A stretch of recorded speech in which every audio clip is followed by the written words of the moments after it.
kadagatan isalom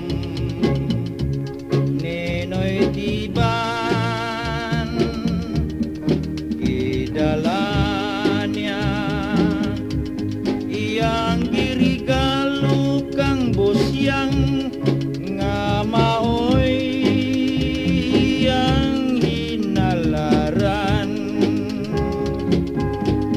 si busyang iyang natrato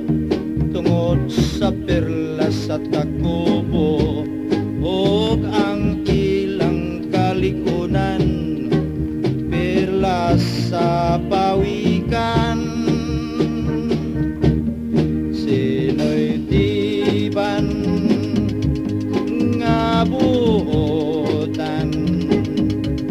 ibodhian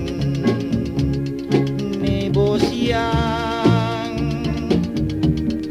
kay ang perlas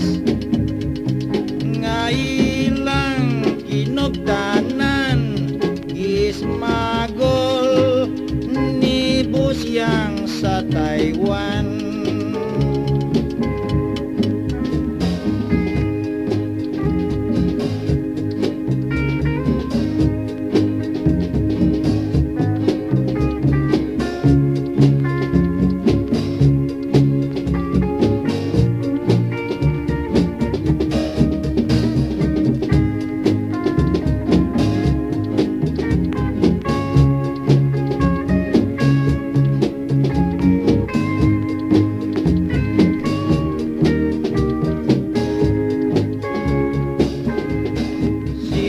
Siyang iyang natrato